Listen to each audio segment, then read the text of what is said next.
Mayor സ്ഥാനാർത്ഥി എന്ന് പറഞ്ഞിട്ടല്ല പ്രഖ്യാപിച്ചത്. മേയർ സ്ഥാനാർത്ഥി എന്ന് പറഞ്ഞ് പറയുന്നില്ല എന്നാണ് ഉപചോദ്യത്തിന് കെ മുരളീധരൻ എന്ന് കൊടുത്ത മറുപടി. ഇവിടെ കെ എസ് ശബരിനാഥൻ മത്സരിക്കുന്ന കവടിയാർ അത് കോൺഗ്രസിന്റെ ഏത് സ്ഥാനാർത്ഥി മത്സരിച്ചാലും ജയിക്കാൻ സാധ്യതയുള്ള ഒരു മണ്ഡലമെന്നാണ് പൊതുവെ വിശേഷിപ്പിക്കപ്പെടുന്നത്.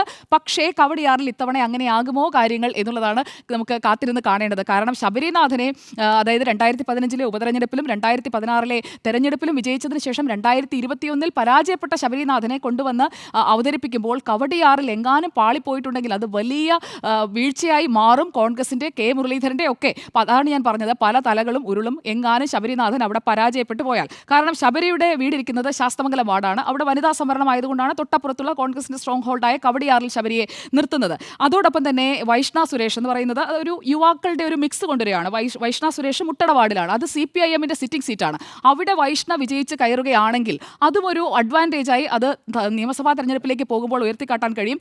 അതോടൊപ്പം എടുത്തു പറയേണ്ട മറ്റൊരു പേര് SB രാജിയുടേതാണ്. ഈ ആശാസമരം ഞങ്ങൾ സ്പോൺസർ ചെയ്തതല്ല, അല്ലെങ്കിൽ ആശാസമരത്തിൽ ഞങ്ങളില്ല എന്ന് പറഞ്ഞുകൊണ്ടിരിക്കുമ്പോൾ ആശാപ്രവർത്തകയെ മത്സരിപ്പിക്കുന്നുണ്ടെന്നേ. കാച്ചാണി വാർഡിൽ SB രാജി എന്ന് പറയുന്ന ആശാപ്രവർത്തക മത്സരിക്കുന്നുണ്ട്. അതായത് തെരഞ്ഞെടുപ്പിൽ എല്ലായിടങ്ങളിലും ഇത് UDF-ന്റെ അല്ലെങ്കിൽ കോൺഗ്രസിന്റെ ഒരു സ്ട്രാറ്റജി ആയിരിക്കും എന്നതിന്റെ സൂചന ഈ ആദ്യഘട്ട സ്ഥാനാർത്ഥി പട്ടികയിലുണ്ട്.